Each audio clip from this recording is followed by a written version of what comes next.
Audio Jungle.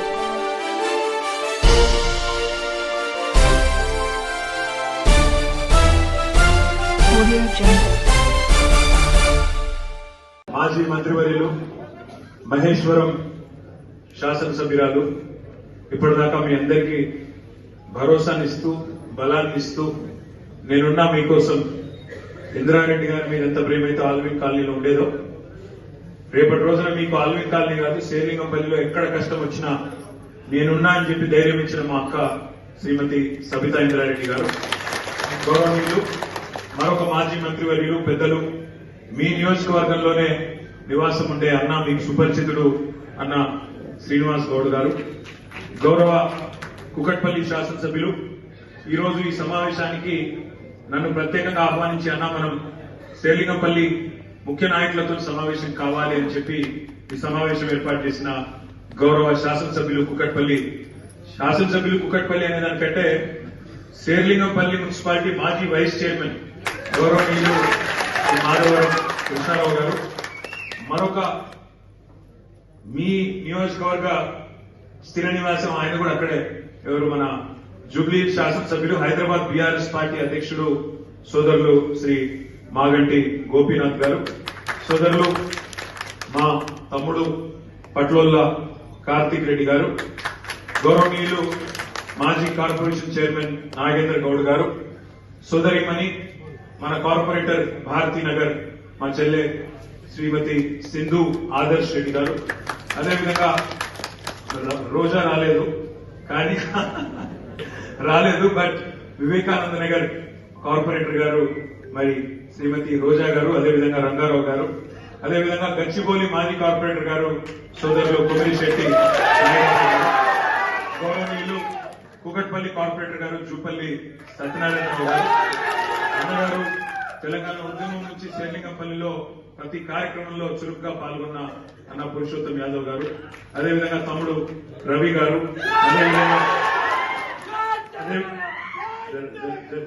నా చెవులలో తర్వాత తమ్ముడు రవి యాదవ్ గారు, వాళ్ళ హరీష్ గారు, కిరణ్ యాదవ్ గారు, ఇంకా చాలా మంది జమీర్ గారు, అదేవిధంగా ఇంకా చాలా మంది పేరు పేరున ఈ కార్యక్రమంలో పాల్పంచుకుంటున్న ఆడబిడ్డలకు అన్నదమ్ములకు పేరు పేరున అందరికీ పాత్రికేయ మిత్రులకు అందరికీ కూడా హృదయపూర్వక నమస్కారాలు. పాతకాలంలో ఒక సామెత ఉండేది, చెరువు నిండితే కప్పలన్నీ వస్తాయని. కానీ మరి ఇప్పుడు మనం ప్రతిపక్షంలో ఉన్నాం, అధికారంలో లేము. మొన్ననే మీ ఎమ్మెల్యే జబ్బు కొట్టిండు. కానీ మరి ఈరోజు 150 మందితో మీటింగ్ అని పెట్టుకుంటే ఇక్కడేమో మరి ఇంతమంది దాదాపు 1000 మంది ఇక్కడికి వచ్చినారంటే నిజంగా శేర్లింగంపల్లి ఉద్యమం మీలో ఎంత పోరాట స్ఫూర్తి ఉన్నదో అక్క చెప్పినట్టు ఇక్కడ నుంచి అక్కడ దాకా ఒకే రకమైన కసి ఒకే రకమైన కమిట్మెంట్ తో మీరున్నారని మాట్లాడే సందర్భంగా గుర్తు చేస్తూ ఆవేశపడుతున్నట్టే జల్దీ చాలా తొందరలో తప్పకుండా శేర్లింగంపల్లిలో ఉప ఎన్నిక వస్తుంది. లెక్కబెట్టి మోసం చేసిన వాళ్ళను లెక్కబెట్టి మడత పెట్టి తప్పకుండా మళ్ళీ ప్రజల్లో వాళ్ళకి బుద్ధి చెప్పవలసిన బాధ్యత మన మీదనే ఉంది. ఏం అన్యాయం చేసింది పార్టీ? ఏం అన్యాయం జరిగింది నీకు? ఎందుకు పోయినావు పార్టీ మరి అంటే సమాధానం లేదు. ఇంకా గమ్మత్తు నాకు ఆశ్చర్యం అనిపించింది, మనం కూర్చోరా అయ్యా లేటు కూర్చునేందుకు డిస్టర్బ్ చేసిన కూర్చో. అయితే గమ్మత్ ఎక్కడ అనిపించిందంటే ఆ మంత్రుడు ఒక ఆయన శ్రీధర్ బాబు అని చాలా తెలివిగా మాట్లాడుతున్నాయి, అతి తెలివి. ఏమంటుండే తెలుసా, ఇద్దరు బీఆర్ఎస్ ఎమ్మెల్యేలు కొట్లాడుకున్నారు మమ్మలంటూరు మధ్యలో అని శ్రీధర్ బాబు మాట్లాడుతున్నారు. నేను ఒక్కడే అడుగుతున్నా, శ్రీధర్ బాబు అతి తెలివి ప్రదర్శిస్తున్న మంత్రి గారు, ఇలా శేర్లింగంపల్లి ఎమ్మెల్యే మావోడు గాడు మీ ఓడే అంటున్నావు. సరే నువ్వు చెప్పింది ఒక నిమిషం నిజమే అనుకుందాం, మరి ఆయన కండువా కప్పిన సన్నాసేవాడు? శేర్లింగంపల్లి ఎమ్మెల్యేకు కండువా కప్పిన సన్నాసి విధవ ఎవడు? మా బీఆర్ఎస్ ఎమ్మెల్యేల ఇంటింటికి తిరిగి వాళ్ళ కాలు మొక్కుకుంటా వాళ్ళ కాలు పట్టుకొని పోచారం శ్రీనివాసరెడ్డి ఇంటికి పోయి, కడియం శ్రీగారి ఇంటికి పోయి, కేశవరావు గారి ఇంటికి పోయి కాళ్ళు మొక్కి కండువాలు కప్పుతున్న దౌర్భాగ్యుడు సన్నాసి వెధవ ఎవడు చెప్పు చెప్పు. కొద్దిగా సిగ్గుమానం ఉండాలా లేదా? ఇప్పుడు ఏమైపోయింది మీ సైనికంపల్లి ఎమ్మెల్యే పరిస్థితి? అంటారు చూడు హిందీలో సామెత, డోబీకా కుత్తా కన్నత. తెలుగులో ఒక పాట ఉన్నది కానీ నేను చెప్తే బాగుండదు. కొద్దిగా చాలా మంది సోషల్ మీడియాలో నడుపుతున్నారు, అది నడవండి. మనమేమో మనోడు కాదనబడుతుంది, వాళ్ళేమో మావోడు కాదనబడుతుంది. పాపం ఏం చేయాలని బతికియాలని అయిపోయింది. నన్ను అన్నాడు రోజు మా సబితక్క సునీతక్క నా ఇంకా కూర్చున్నారు, నేను అసెంబ్లీలో మాట్లాడుతున్న ముఖ్యమంత్రి అంటాడు, ఇగో ఆ అక్కలను నమ్ముకుంటే నీ బతుకు జుబ్లీ బస్ స్టాండ్ అవుతుంది అన్నాడు. నన్ను ఏదో అక్కలను ఇన్సల్ట్ చేసుకుంటా, ఆడబిడ్డలను అవమానించుకుంటా ఇష్టం వచ్చినట్టు వదిలింది. ఇలా నేను అడుగుతున్నా, ముఖ్యమంత్రి చెప్పు దమ్ముంటే, నువ్వే నేర్చుకున్నావు కదా ఇంటింటికి తిరిగి 10 మందిని. ఇలా ఏమైంది వాళ్ళ బతుకు? జూబ్లీ బస్ స్టాండ్ అయింది. ఆ 10 మంది ఎమ్మెల్యేల బతుకు జూబ్లీ బస్ స్టాండ్. నువ్వు కాదని వాడు, మేము కాదని వాడు. రేపు ప్రజలు కూడా చీకొడతారు, బుద్ధి పక్కా చెప్తారు. ఎందుకు భయం? ఇంటింటికి తిరిగి నువ్వే నేర్చుకుంటుంది. ఇలా నువ్వు కాదని పడుతుంది. ఎందుకు భయం? ఎందుకు అంటే మొన్న హైకోర్టు తీర్పుతోని గుండెల దడ మొదలైంది. ఎక్కడ ఉప ఎన్నికలు వస్తాయో, ఎక్కడ వీళ్ళందరి విషయంలో మళ్ళీ ఎన్నికలు రాక తప్పదు. వచ్చినప్పుడు ఖచ్చితంగా ప్రజలు బుద్ధి చెప్తారు కాబట్టి వీళ్ళని ఎట్లన్నా కాపాడుకోవాలి అనే ఉద్దేశంతో పదవుల కోసం ఇవాళ నీతి బాహ్యమైన రాజకీయం ముఖ్యమంత్రి ఆయన మంత్రులు చేస్తా ఉన్నారు. చెప్పు దమ్ముంటే, అవును నేను నేర్చుకున్నాం పార్టీలా, ఖచ్చితంగా నేను డిస్క్వాలిఫై చేస్తాం, శేర్లింగంపల్లిలో రేపు ఎలక్షన్ వస్తుంది, కొట్లాడతాం, నేను మంచి పనులు చేస్తున్నా కాబట్టి గెలిపిస్తాను చెప్పు దమ్ముంటే. అట్లా ధైర్యంగా ప్రజల్లోకి. అంతేగాని ఎలక్షన్లలో వస్తాయి కాబట్టి మళ్ళా ప్రజలు ముద్దు మీద తంటారు కాబట్టి, హైదరాబాద్ లో చేసిందేమి లేదు కాబట్టి, చేస్తున్నామని గబ్బు రియల్ ఎస్టేట్ పనులు దందాలు కాబట్టి ఏదో ఒకటి చేసి ఎన్నికలు రాకుండా కాపాడుకునేందుకు నువ్వు చేస్తున్న దిక్కుమాల రాజకీయం ఇలా గల్లీలో చూస్తున్నారు, ఢిల్లీలో నీ పార్టీ వాళ్ళు కూడా చూస్తున్నారు. నేను ముఖ్యమంత్రి గారిని ఒకటి అంటా ఉన్నాను, ఎక్కువ కాలం ఇట్లా డ్రామాలతోని, అటెన్షన్ డైవర్షన్ గేమ్లతోని ఎక్కువ కాలం రాజకీయం నడవదు, ఎక్కువ కాలం ఇదే రకమైన దిక్కుమాల కార్యక్రమాలు నడవు. మీరు గమనించండి, 9 నెలల్లో ఏం జరుగుతున్నది రాష్ట్రంలో జాగ్రత్తగా ఆలోచించండి. ఎన్ని మాటలు చెప్పారు ముసలోళ్ళకి, పెద్ద మనుషులకి. కేసీఆర్ 2000 ఇస్తున్నాడు, మేము 4000 ఇస్తాం. కేసీఆర్ అవ్వకి ఇస్తున్నాడు లేదా తాతకి ఇస్తున్నాడు, నేను ఇద్దరికి ఇస్తా. కేసీఆర్ అవ్వ తాతకి ఇస్తలేడు, నేను ఇద్దరికి ఇస్తాను. ప్రభుత్వ ఉద్యోగులుంటే వాళ్ళ తల్లిదండ్రులకు కూడా నేను పెన్షన్ ఇస్తా అని చెప్పినావు. ఇలా ఒక్క పెద్ద మనిషికి రాష్ట్రంలో, ఒక్క అవ్వకు, ఒక్క తాతకు 4000 రూపాయలు వచ్చిందా? 4000 కాదు, ఆ 2000 దిక్కులేవు. జనవరి నెలది కొట్టిండు, ఆగస్టు నెలది కూడా కొట్టిండు. ఆ రకంగా పెద్ద మనుషులను మోసం చేసిండు. రాష్ట్రంలోని రైతులకు చెప్పిండు ఈ మొనగాడు. ఏం చెప్పిండు? మీరు నాకు ఓటేయండి, నేను గద్దెనెక్కిన మరుక్షణమే సోనియా గాంధీ గారి బర్త్డే డిసెంబర్ 9 నాడు వెంటనే సంతకం పెడతా, 2 లక్షల రుణమాఫీ చేస్తా అని చెప్పిండు. మరి ఇవాళ రాష్ట్ర వ్యాప్తంగా రైతులు ఉడికిపోతా ఉన్నారు, రగిలిపోతా ఉన్నారు. 49,000 కోట్ల రుణమాఫీ ఇవాళ 11-12,000 కుదించి అందరికి అయిపోయిందని చెప్పి ముఖ్యమంత్రి గారు తప్పించుకునే ప్రయత్నం చేస్తా ఉన్నాడు. రైతులు ఏం చేస్తున్నారు? వాళ్ళ పొలాల్లో నిలబడి సెల్ఫీలు దిగి, ఇగో ముఖ్యమంత్రి నాకు కాలేదు రుణమాఫీ అని చెప్పి ఇవాళ గ్రామాన రైతులు సెల్ఫీ ఫోటోలు పెట్టి చేతనైతే షరతులు లేకుండా రుణమాఫీ చేయమని చెప్పి రైతులు నిలదీస్తా ఉన్నారు. కేసీఆర్ గారు బిచ్చమేసినట్టు 10,000 ఇస్తున్నాడు రైతు బంధు, నేను 15,000 ఇస్తా అన్నాడు. ఇప్పుడు ఆ 10,000కే దిక్కులేదు.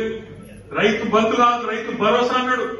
రైతు భరోసా కాదు, ముఖ్యమంత్రి కుర్చీకే భరోసా లేదు. ఎప్పుడు వీక్తాడో, ఎవడు వీక్తాడో, నల్గొండ బాంబ, ఖమ్మం బాంబ, ఆ భయమని బతుకుతున్నాడు 9 నెలల నుంచి తప్ప రైతు భరోసా లేదు. ముఖ్యమంత్రి కుర్చీకే భరోసా లేని పరిస్థితి.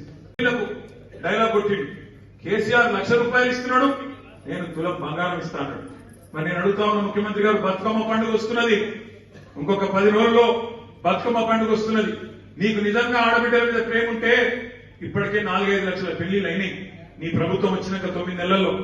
మరి ఆ 4-5 లక్షల మంది ఆడబిడ్డలకు కూడా తప్పకుండా తులం బంగారం చొప్పున వెంటనే ఇయ్యాలి. దాంతో పాటు పథకం కూడా వెంటనే ప్రారంభించాలని చెప్పి కూడా నేను డిమాండ్ చేస్తా ఉన్నాను. ఇట్లా ఒక్కటి కాదు, తమ్ముళ్ళకి చెప్పిండు, చెల్లెలకు చెప్పిండు, చదువుకున్న పిల్లలకి. కేసీఆర్ ఉద్యోగాలు ఇయ్యలేన్నాడు. 1,60,000 ఉద్యోగాలు ఇచ్చి 95% మందికి స్థానికంగా ఉండే పిల్లలకు రిజర్వేషన్ తీసుకొస్తే ప్రభుత్వ ఉద్యోగాల్లో మీకు ఇయ్యలేదు అని చెప్పి నమ్మించి ఒక అబద్ధాన్ని 100 సార్లు చెప్పి అదే నిజం అన్నట్టు నమ్మించి ఆఖరికి 2 లక్షల ఉద్యోగాలు ఇస్తాం మొదటి సంవత్సరంలో అని చెప్పి 2 లక్షల ఉద్యోగాలు, 1 కాదు 2 కాదు, మొదటి సంవత్సరంలో 2 లక్షల ప్రభుత్వ ఉద్యోగాలు ఇస్తా అన్నాడు. రాహుల్ గాంధీ తెచ్చిన అశోక్ నగర్, అక్కడ అశోక్ నగర్ లో ఛాయ్ తాక్కుంటా రాహుల్ గాంధీ టీ షర్ట్ వేసుకొని జీన్స్ ప్యాంట్ వేసుకొని పిల్లలు కలిసిపోయినట్టు యాక్టింగ్ చేసి నేను ఇస్తాను మీకు ఎందుకు 2 లక్షల ఉద్యోగాలు అన్నాడు. 2 ఉద్యోగాలు కూడా ఇవ్వలేదు. ఈ రోజు మనం ఇచ్చిన ఉద్యోగాలకు 20 కాగితాలు ఇచ్చుకుంటా అవి నేను ఇచ్చిన అని చెప్తున్నాడు. చెప్పేదాన్ని కానీ కొద్దిగా సిగ్గుండాలి. ఇప్పుడు ఒక ఉద్యోగం ఇవ్వాలంటే ఏం చేయాలి? వాళ్ళు నోటిఫికేషన్ ఇవ్వాలి, తర్వాత పరీక్ష పెట్టాలి, ఆ తర్వాత అవసరమైతే ఇంటర్వ్యూ పెట్టాలి, ఆ తర్వాత లెటర్ ఇవ్వాలి. ముఖ్యమంత్రి కథ ఎట్లుందంటే ఆయన ఉద్యోగాలు ఇచ్చేసినాడు, 30,000 ఇచ్చేసినా 65,000 ఇచ్చేసినా నోటి మాటగా చెప్పేస్తున్నాడు. పెళ్లి కాలే, సంసారం చేయలే, కానీ పిల్లలు పుట్టినాడు. ఇది ఎక్కడ లెక్క? నోటిఫికేషన్ ఇయ్యలే, పరీక్ష పెట్టలే, మరి ఉద్యోగం మెడికల్ ఇచ్చినామంటే చెప్పడు, చెప్పవాయంటే చెప్పడు. అట్లెట్లా అంటే అట్లే దబాయించుడు, ఇష్టం వచ్చినట్టు మాట్లాడు, ఒరులుడు, రోజు తెల్లారేసి కేసీఆర్ బూతులు తిట్టుడు తప్ప ఈ 9-10 నెలల్లో చేసిన పని మాత్రం ఒక్కటి కూడా లేదు. ఇంకొక మాట ఇప్పుడు అక్క చెప్పింది, నేను కూడా మీ అందరికి గుర్తు చేస్తా ఉన్నాను.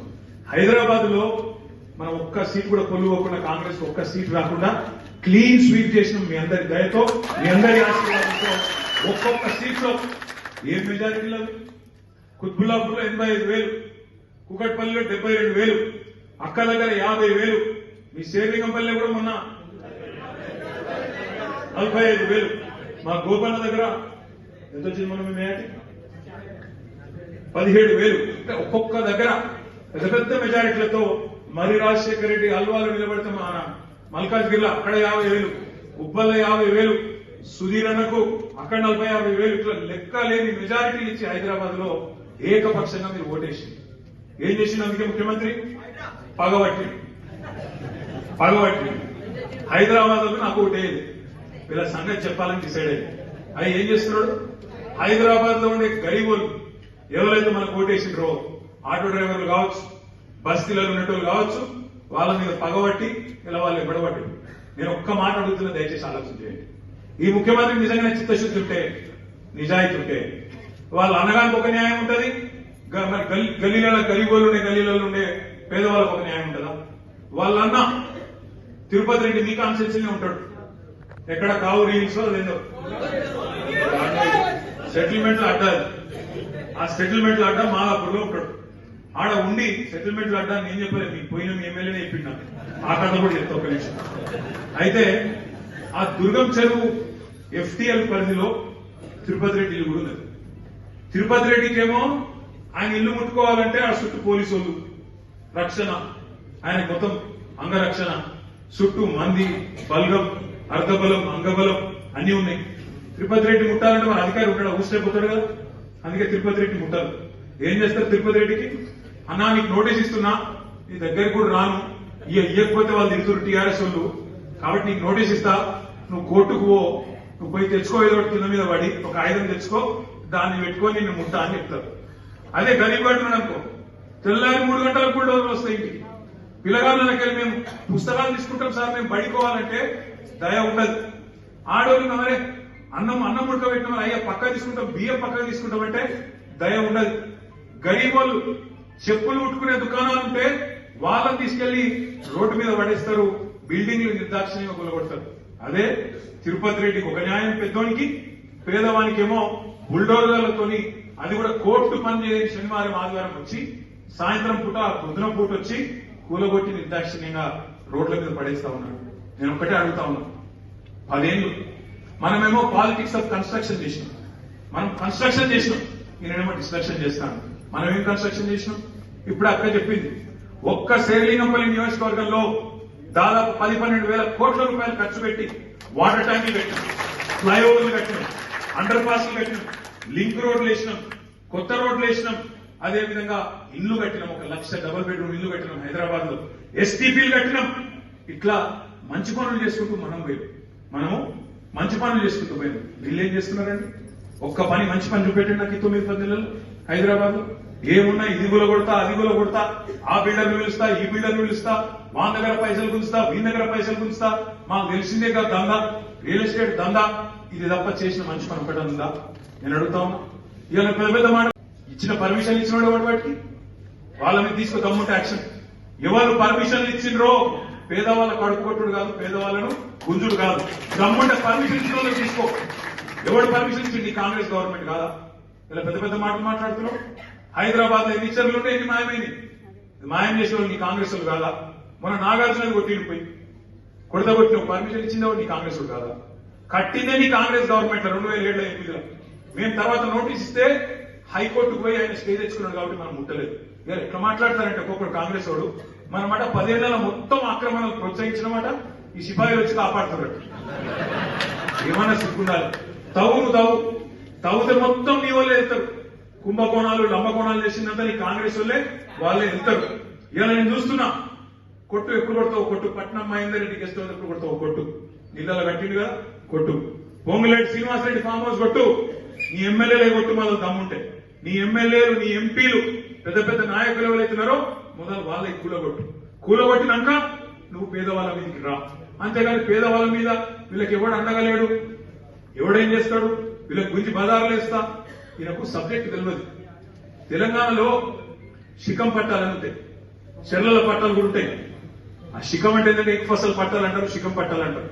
మేము కూడా చాలా చూసినాం గతంలో. మేము మంత్రిగా 8 ఏళ్లు ఉన్న మున్సిపల్ మినిస్టర్ గా ఈ ఎస్ఎన్డిపి చేసేటప్పుడు, ఇతర కార్యక్రమాలు చేసేటప్పుడు కొన్ని నాలాల మీద, ఇప్పుడు మురికి కాలువల మీద ఎవడు కట్టుకుంటాడండి నీళ్లు? ఆ గబ్బు వాసన తెల్లారు వేస్తే ముక్కు పుట్టలు అదిరిపోగా మన పిల్లగాళ్ళకి అనారోగ్య సమస్యలు వస్తాయని తెలిసి, ఆ నాలాల మీద ఉంటే దోమలు కుడతాయని తెలుసు, ఆ నాలాల మీద ఉంటే ఆరోగ్య సమస్యలు వస్తాయని తెలుసు. ఆయన ఎవడు కడతారు అక్కడ ఇల్లు? దిక్కు లేకపోతే యాడికెళ్ళో బతుకు కోసం వచ్చినాడు రేపు 2 రేట్లు వేసుకొని ఆడ బతికే ప్రయత్నం చేస్తారు. కావాల్సుకొని హైదరాబాద్ ఆగం చేయాలని చేస్తారు. ఆ పని చేయరు ఎవరు. పేదవాళ్ళు దిక్కులేక కట్టుకుంటే ఆడికి వచ్చి కట్టుకుంటారు. వాళ్ళకి ఏం చేయాలి గవర్నమెంట్ అంటే? మానవత్వం ఉన్న గవర్నమెంట్ అంటే ఏం చేయాలి? నోటీస్ ఇవ్వాలి, చెప్పాలి. తప్పు జరిగింది, గతంలో జరిగిండొచ్చు, మా వాళ్ళకు మీరు నల్ల బిల్లు కడుతుండొచ్చు, కరెంట్ కనెక్షన్ ఉండొచ్చు, ప్రాపర్టీ ట్యాక్స్ గర్పట్టి కడుతుండొచ్చు, కానీ తప్పు ఉన్నది కాబట్టి నీకు వేరే ఇల్లు ఇస్తా అని చెప్పి వేరే ఇంటికి తరలించి ఆడికెళ్ళి వాళ్ళని ఒప్పించినట్టు ఇవ్వాలి. నువ్వేం చేస్తున్నావు? నీకేమైనా నీతి ఉన్నదా? మేము 1,00,000 డబుల్ బెడ్రూమ్ ఇల్లు కట్టినాం. కట్టి అక్క వాళ్ళు మేమందరం కూర్చొని, ఎమ్మెల్యేలు అందరం కూర్చొని 60,000 ఇల్లు ప్రజలకు ఇచ్చినాం. ఇంకా 40,000 ఇల్లు అక్కడనే ముఖ్యమంత్రి కింద పెట్టుకుని ఉన్నాడు. ఇప్పుడు ముఖ్యమంత్రికి చిత్తశుద్ధి ఉంటే హైదరాబాద్ లో ఎక్కడెక్కడైతే హైదరాబాద్ వల్ల ఇవాళ రోడ్డు మీద పడ్డ పేదలు ఉన్నారో వాళ్ళకి 40,000 ఇల్లు వెంటనే కేటాయించాలని మేము కట్టిన ఇల్లు బంగారు పల్లెల్లో పెట్టి నీకు అప్పచెప్పినాం. 40,000 ఇల్లు ఇలా తయారున్నాయి. నీకు చిత్తశుద్ధి ఉంటే ఈ పేదవాళ్లకు ఆ ఇల్లు మొదలు ఇయ్యి. అది మూసిలో కావచ్చు, ఇంకొకడ కావచ్చు, ఆ పేదవాళ్ళకి కేటాయించు. వాళ్ళ చట్టం ఫాలోగా. హైడ్రాక్ చట్టం లేదు. హైడ్రాక్ చట్టం లేకపోతే చుట్టాలను విడిచిపెడుతుంది హైడ్రా. అనుముల తిరుపతి రెడ్డికి ఒక నీతి, అనుముల ఇంకా బీతా బ్రదర్స్ ఒక నీతి, మిగతా పేదవాళ్ళకి ఒక నీతి ఉంటుందా? ఇదే నా పద్ధతి. అందరికి ఒకటే ఉండాలి కదా చట్టం అంటే. కొంతమందికి చుట్టం ఎట్లయితే చట్టం.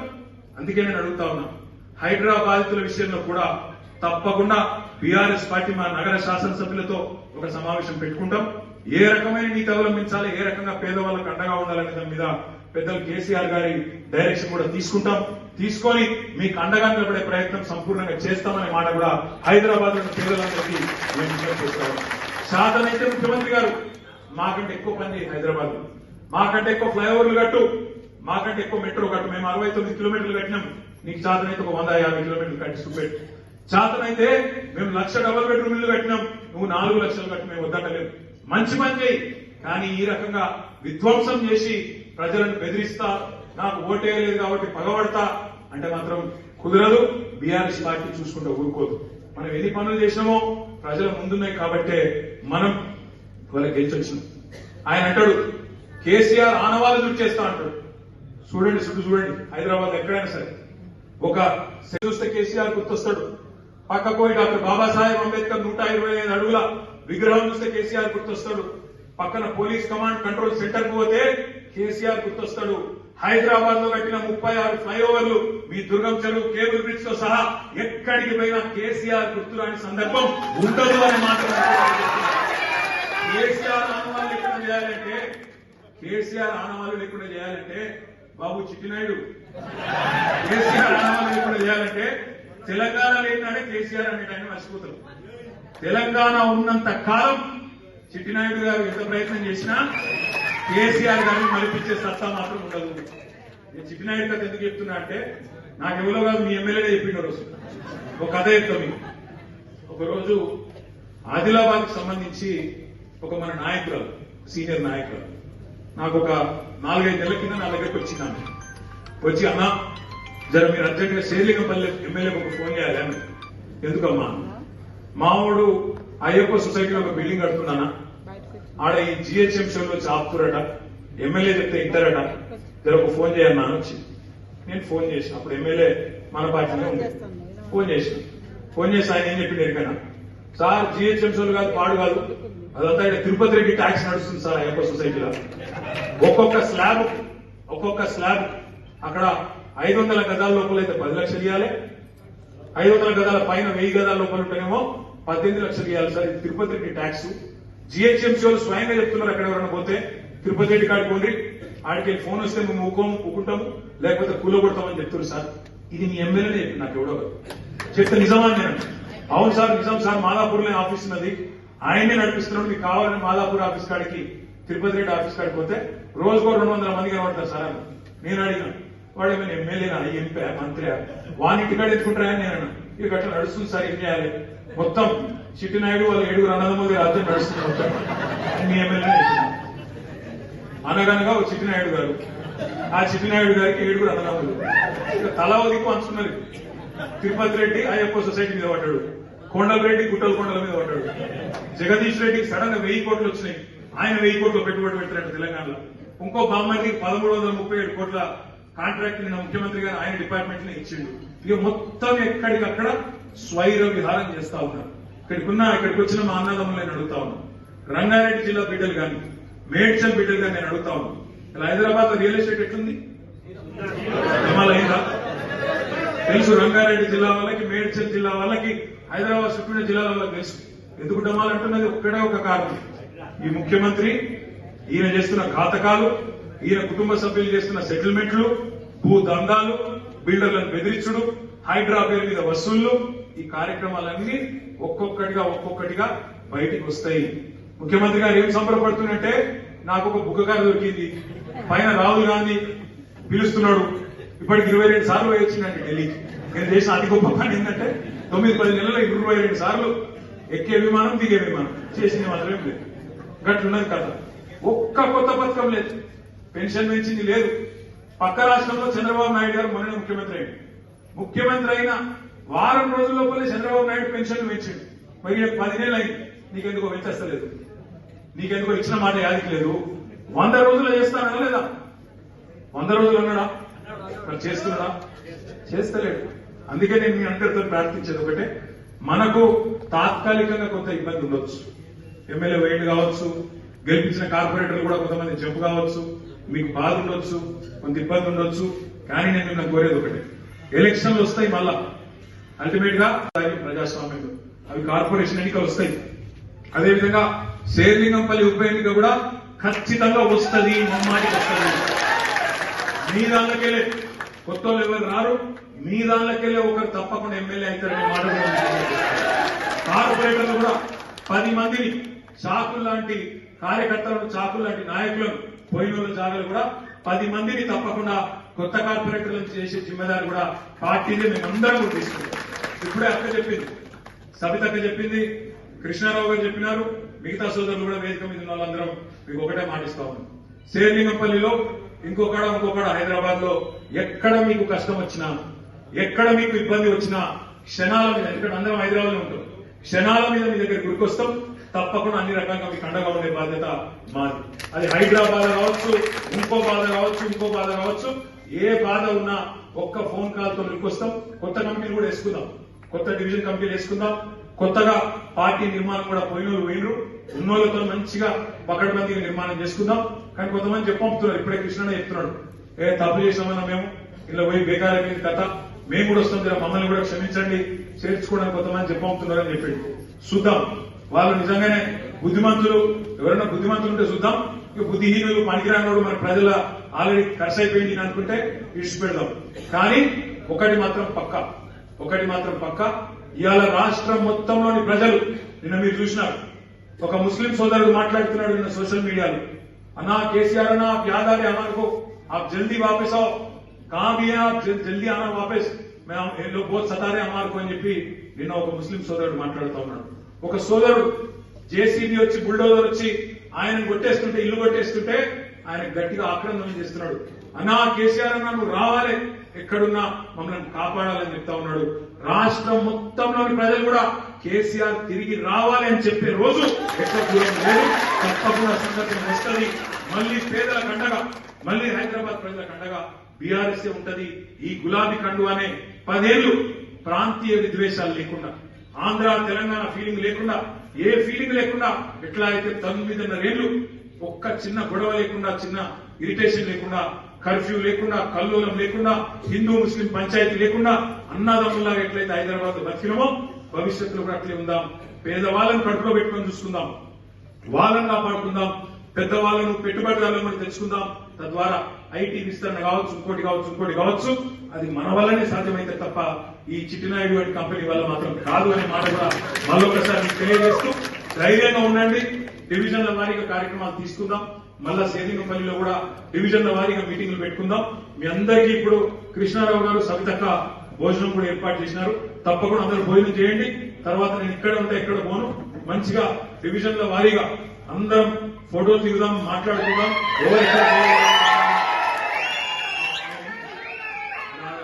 ఎందుకు చెప్పినా అంటే ఇక్కడికి వెళ్ళి కొంతమంది నాకు గమ్మం దుక్కుతారు, నాకు తెలుసు. అందుకే ఆ అర్రలు ఉంటారా, మీరు మంచిగా భోజనం చేసినారు. ఆడనే ఒకరి తర్వాత ఒకరు 2 గంటలైనా సరే ఇక్కడనే ఉంటా. రండి, కలుసుకొని మాట్లాడుకుందాం. జై తెలంగాణ.